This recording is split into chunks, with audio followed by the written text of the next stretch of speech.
morning, everybody, and welcome.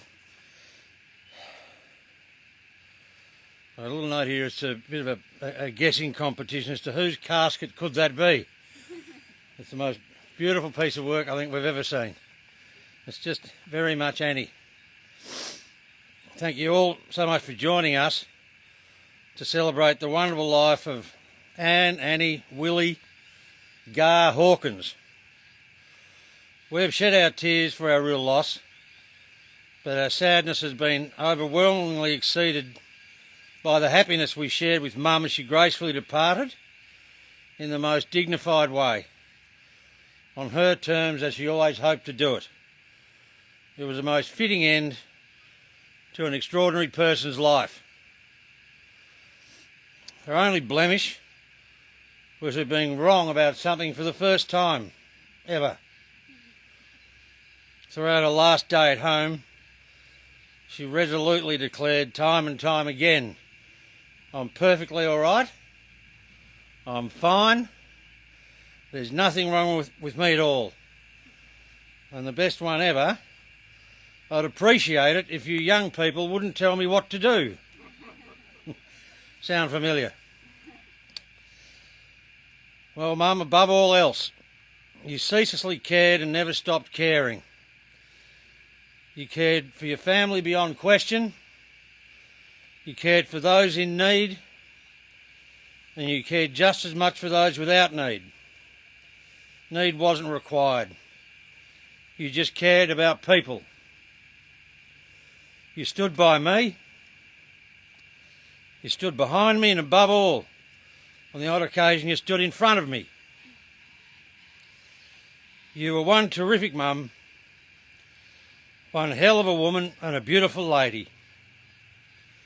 Thank you for being you, and farewell. Safe travels, Mum.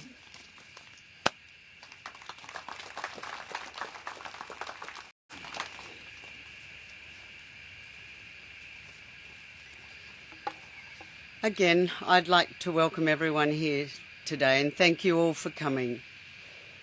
Jim, Jess and Rosie will be speaking about their grandmother, and Bill has asked for a poem to be read out on his behalf. Mum being Mum, she had noted down a few things she would like read out at her service or printed on the order of service. The first thing being that she wanted a wicker casket with flowers from the gardens of her friends and family. Mum, Anne, Willie, Gar, Annie, call me Anne, was born in Alexandra, Victoria in 1936 to James Dubois Williams and Thelma Wisely. Her father was a pharmacist and served 4 years in the First World War at Gallipoli in France. Her mother was a nurse and an accomplished pianist and singer. They moved around a lot. My gran, moved house sometimes twice a year, which meant Mum moved schools fairly frequently too. It wasn't until she went to Fintona, where she stayed for some years, that she made the wonderful friends she has stayed in touch with her whole life. They had reunions, drinking and playing cards annually until their numbers dwindled and their ability to travel or remember where they were travelling to became a problem. She worked as a florist in Melbourne for the Lindsay family and later started her own business with her mother Thelma. Her Aunt Jess was also a florist in Sydney. She met Alan at the wedding of Beth and Trevor Donkin, and according to Dad, snagged the most handsome and eligible bachelor in the Riverina. Through Dad, she met and became very close to Dad's niece Sue. She spent many wonderful family holidays with Sue, Ted, Summers and Scott, and later on with their children too. Anyone who knew us all growing up would know that we spent most holidays travelling with Andre and Robin Peter and their sons, Andrew, Malcolm and Cameron. Andre was one of her oldest and dearest friends, and sadly is not able to join us today. Mum greatly enjoyed being a part of the large family she married into up here, and the company of Pat and Wynne and her many nieces and nephews, Michael, Sandra, John, Deb, Rob, Margot, Jane, and their husbands, wives, children and grandchildren. Only a few weeks ago, she spent Christmas Day, with the entire Hawkins clan at Michael and Kate's. Mum was a loyal and loving friend to so many, both young and old. It would be unfair to begin to name all the people Mum held dearly for fear of leaving someone out. There are so many close friends here today, and the children of close friends who are no longer with us. She adored her grandchildren, and they adored her. She was always a part of their lives and rarely missed their sports days, rugby or football games, their plays, art exhibitions, milestone events. She made Jessie's beautiful wedding flowers only 2 years ago and navigated the internet well enough to watch Rosie's plays and graduation online. She attended a class on how to use Facebook. The children will attest to her texting ability, complete with emojis and as lengthy as her phone conversations. If the internet was good enough up here, she would have watched Jim's boxing match too. Her death was so sudden and unexpected, but she always said she wanted to go quickly and peacefully, surrounded by her family. In this, her wish was granted. Goodbye, Mum, all my love, and enjoy Dad's blow-by-blow account of last year's grand final.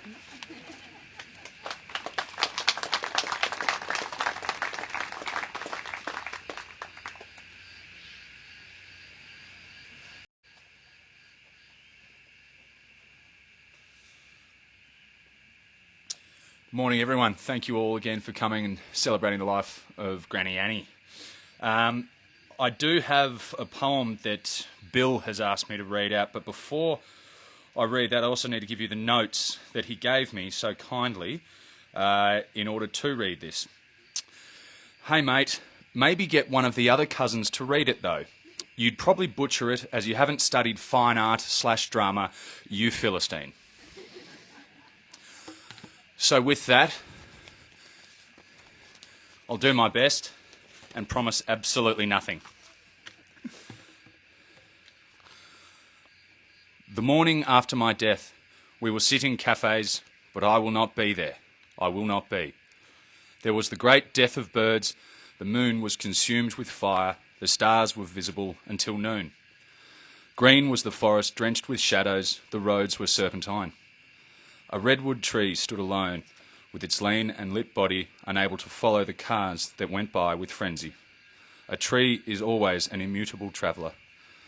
The moon darkened at dawn, the mountain quivered with anticipation, and the ocean was double-shaded. The blue of its surface with the blue of flowers mingled in horizontal water tails. There was a breeze to witness the hour. The sun darkened at the 5th hour of the day. The beach was covered with conversations. Pebbles started to pour into holes, and waves came in like horses. The moon darkened on Christmas Eve. Angels ate lemons in illuminated churches. There was a blue rug planted with stars above our heads. Lemonade and war news competed for our attention. Our breath was warmer than the hills. There was a great slaughter of rocks, of spring leaves, of creeks. The stars showed fully the last king of the mountain gave battle and got killed.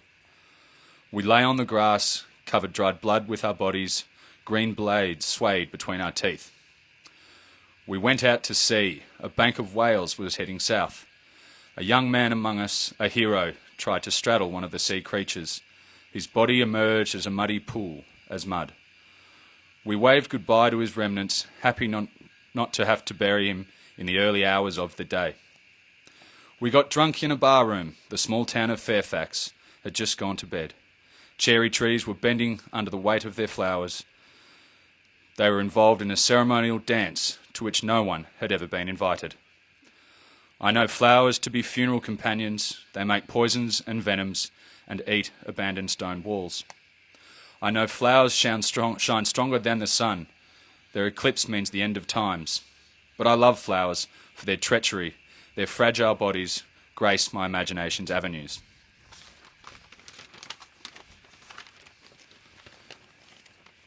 Absolutely no idea what any of that means, but it did sound lovely. Thank you, Bill. Oh, yes. Sort of. Yeah. How are you? Yeah, thanks, mate. Look, I'd love to say a few words about Granny, and all that she's been able to give to me over the years. To all of the grandchildren, she was always a very special lady. There's no doubt in that. I do, however, want to talk about what probably most people don't talk about at a funeral, was how mad a woman she was and how much we loved her too. She was the strongest, I think, we had in our family. She was never wavering when it came to tough conversation, and was always the first one to put her hand up for a nice glass of whiskey. She did everything a granny should do. She was always the one trying to sneak you money under the table and say, "Don't tell mum and dad." She was always the one who had the recipes, the cooking, as we called her, the owner of the Roadkill Cafe, which I'm sure now will be run out of business since she has gone. She was always loving unconditionally. No matter what had happened, you were always her grandchild, and that was all that mattered to her. Throughout the years, Granny was always such a big part of everything, every event we could ever have, 21st, 18th, you name it, and she always had her flair and her little touch she would add to every detail. Whether it was baking a dead roadkill possum cake for my 21st birthday, or taking her teeth out for my redneck 21st birthday. I suppose the other things that really resonate with me are in her strength and character, and whilst the last 2 years has not been easy on anyone, much harder for someone who's living away from what she truly called home, in an apartment by herself. But this never, ever fazed her. She would consistently offer all of her grandchildren a place to come and eat, which also got met with texts saying, "Granny, I'm really sorry, but we can't come because of COVID. We don't want to get you sick." We would then get a reply basically saying, "I'm old. If I go, I go." We were all well and good with this, but kind of didn't want to be the reason why she died. So we always had to sort of tell her that, and she'd end up convincing us to come round, where she'd slide us packets of food and containers of food for us to take home, as every good granny should. I suppose there's no surprise here in saying that Granny fought to her very last breath. She was always fighting, she was always strong, and usually she was always winning. So I think that is probably the memories that I will take with me for the rest of my life, of my grandmother. Strong, somewhat stubborn, but always loving. Thank you.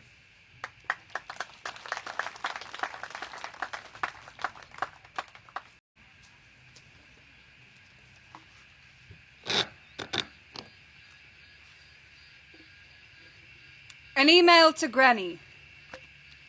To ahawkins36@bigpond.com. Subject line, NT, not alive. Time of sending, early December, the future.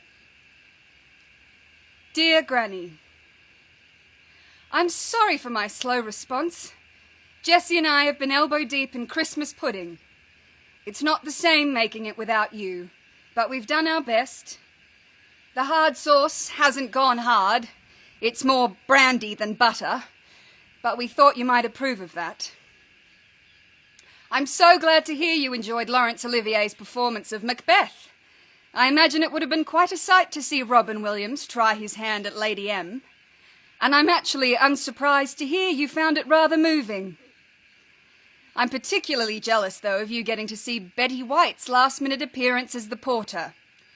Tomorrow and tomorrow and tomorrow wouldn't have held a candle to her. We're all doing as well as can be. Busy, happy, sometimes sad. Weeping, laughing, mourning, dancing. Sowing, harvesting, growing, dying. You know how it goes. For everything there is a season. I love the pic of you with your coffee ladies up there, Granny. I've attached one below that I took the other day at Lynn's with those of us still Earthside. We talked a great deal about you. I remembered one summer when we spent weeks together, just you and I, pottering about in the garden or heading off into town to have scones for breakfast. There've been a few weddings that I've no doubt you've zoomed into up there. And as we made the bouquets, we thought of you and the pleasure you gave from doing flowers all your life. We hoped we'd done you proud. There wasn't a single flower that you hated in sight, and the wedding party kept their flowers at their fannies. I'm sorry I'm not as good at keeping you informed, to be honest. It's been hard to keep up with all the going-ons of home without your emails and text. I don't always remember who's married who or what so-and-so's baby's been named, and there's quite a few of them. But you always knew, right until the quiet earth. So I'm sure you're keeping up with it still. There are grandchildren and new grandmas. They've got an awful lot to live up to. Crafting, baking, gardening, cooking. You really were a storybook grandma. I picked up takeout in town the other night, and you wouldn't believe it, but as I was driving in, I hit a bump, and a piping hot tray of carbonara spilt all over the back seat of the car. Just between us, Granny, I let it sit there for a little longer than I should have. I wanted to make sure it really got in there, even though I know I couldn't get it out if I wanted to. Now my car smells like your car, and every time I hop in it, I'm reminded of you, and I smile. My hands are starting to go the way of yours now, more knuckle than finger, but that's as it should be. And anyway, there's a fabulous new modern cream that can fix it all right up. Thanks for sending that our way. You wrote of 2 things you were pleased you did, but we still remember you for a lot more. It's not so much specific memories that come to mind, though there are plenty of those. It's rather more like a feeling. Remembering you feels like warm lemonade scones and birthday cards. It feels like love and pride and home. In truth, Gar, I took for granted that you'd be here forever, or at least a little longer. I thought I had more time to write you back, to send you pictures, learn your recipes, watch all the things you recommended. But life gets in the way sometimes, or sometimes we get in the way of life. And we forget that people aren't actually meant to stick around forever. You left us wanting more. And as an actor, I suppose I should understand that. It's certainly better than the other way around. Thank you for everything, Granny. God, we are so lucky to have had you in our lives. You were so special. I'm so grateful for all of your love and letters, your belief in me, your spirit, your generosity, for every day we spent together and many other things I cannot name. Just wonderful. Bye for now. Your Rosie.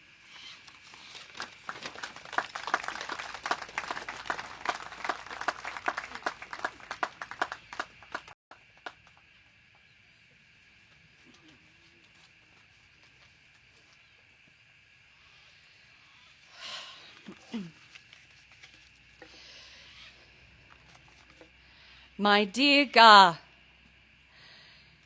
you were one of my best friends. These last 2 years, we added lockdown buddies to our relationship. You entrusted me with your hair care during this period. More often than not, she'd arrive for our hair appointments with a bottle of white wine, flowers and some chocolates for my stepkiddies, and of course schmackos for my dog Dottie. Although I gave you some very questionable cut and colours, you always said it was fab, great, perfect. It was usually far from perfect. You never let me do it without paying me $50. A big back and forth would ensue, but she'd always win. We'd settle for spending it on a lovely lunch when this bloody lockdown ended. She was allowed to come and see me, and I her, you see, because she was old and didn't care. I did try to explain to her that I don't think the authorities would recognise her reasoning, but I'd get, well, bugger them. If I go, I go. I am angry she had to spend so much time in the last 2 years locked down. As somewhat of a social butterfly, this wasn't easy for her, but she made the absolute most of it. Online painting classes. She was a beautiful watercolourist, if most of you will know. Online laughing yoga. She loved this. Oh, we just laugh and laugh. It's wonderful. And, of course, illegal visits to her dear friends she loved so very much. One of my favourite granny stories is when she and Andre, came to Osaka to see me. I was working in a theme park, and, with a bit of time on their hands, Gar and Oni decided to go on some rides. Hollywood Dream was the one they decided on. She was so excited. She'll meet Marilyn Monroe, maybe even Clark Gable. They both realised pretty quickly, when the safety bar locked over their heads, that this might not exactly be the ride they were after. It was the biggest roller coaster in the park with 3 full upside-down turns. Hamish and I are so very lucky to have had Gar's stunning flower arrangements at our wedding. This bridezilla wouldn't have had anybody else's, and you made my dreams come true. Gar always had a great love and appreciation for music, something we loved to share. One of the first musicals I ever saw was with her and Mum in a theatre out in Whitehorse. I must have been 13. It was Les Miserables. It blew my mind, and something was ignited in me. Not long after, Gar and I were driving from Toke to Cobram, and she had 2 cassettes, 4 sides, Act 1 and 2 of Les Mis. We'd fumble around for our favourite songs, and as they were playing, Gar begged me to sing along. I wouldn't do it. I got shy. I said no.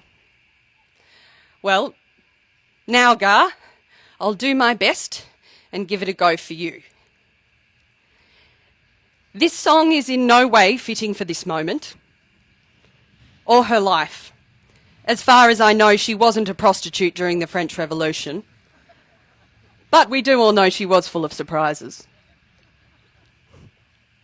This is simply a song that my dear Gar loved, from a show she and I shared a great love for. I love you, Gar, and always will.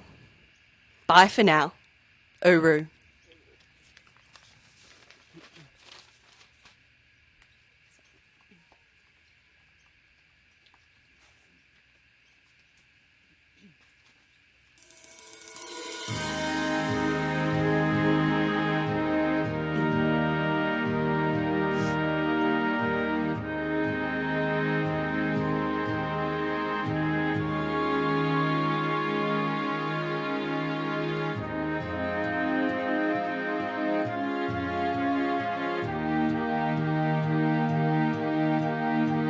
Was a time when men were kind, when their voices were soft and their words inviting. There was a time when love was blind and the world was a song, and the song was exciting. There was a time, then it all went wrong.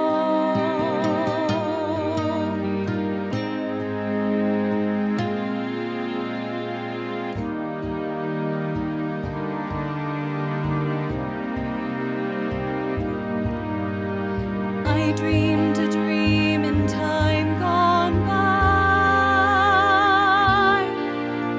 when hope was high and life worth living. I dreamed that love would never die.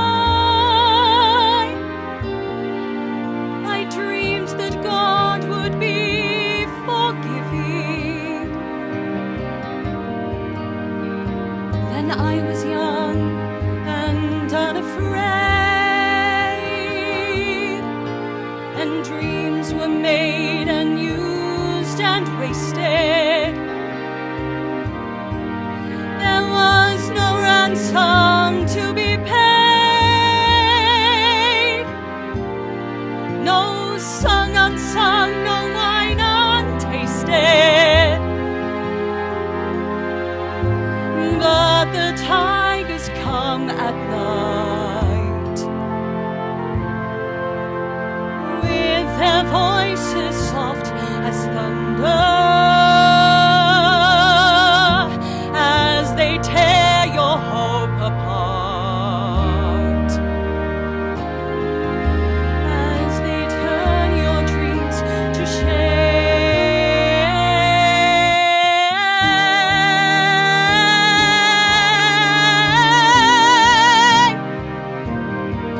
He spent a summer by my side.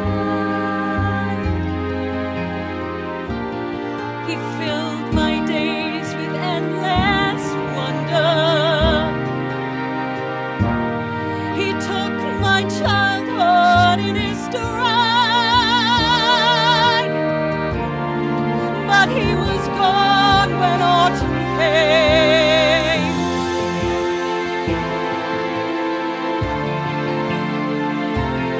And still I dream he'll come to me, that we would live the years together. But there are dreams that cannot be, and there are storms we cannot weather.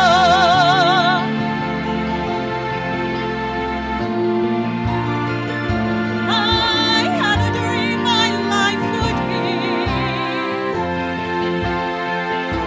so different from all this life I'm living, so different now than what it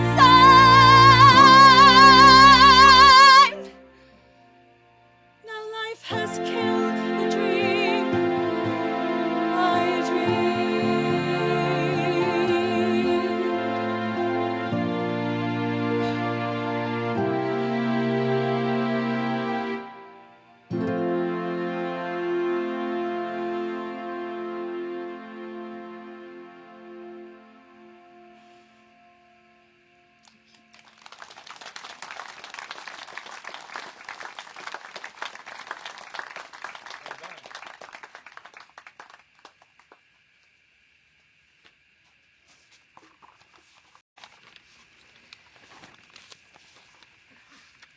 None of us were too sure what a blessing should sound or look like.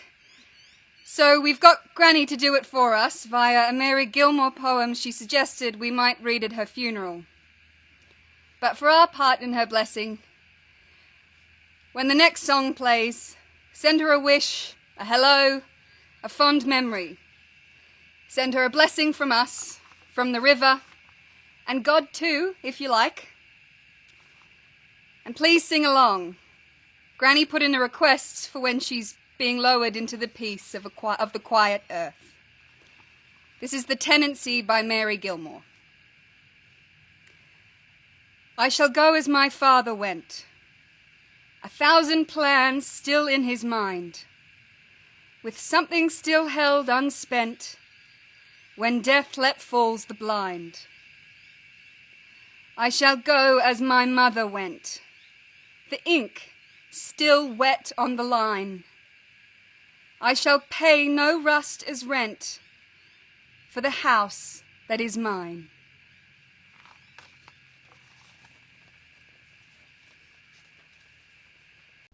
And ask the casket bearers to step forward, and those of you with voices, if you don't mind singing along with the hymn as we lower Anne's coffin into the grave.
ladies and gentlemen, that concludes the funeral service for Mrs. Anne Hawkins. On behalf of her family, I would like to thank you for your attendance here today, but more importantly for the comfort and condolence you've expressed to the family and the friendship you've shown Anne over the time you've known her. We've got some flowers here to place in the grave as a tribute as we play a final piece of music. So you're welcome to walk past and place your own tribute into the grave. And I'd also like to warmly remind you, as per the back of the booklet, you're all invited to Louisa's place. The address is on the booklet to share refreshments and your memories of Anne with her family. Thank you.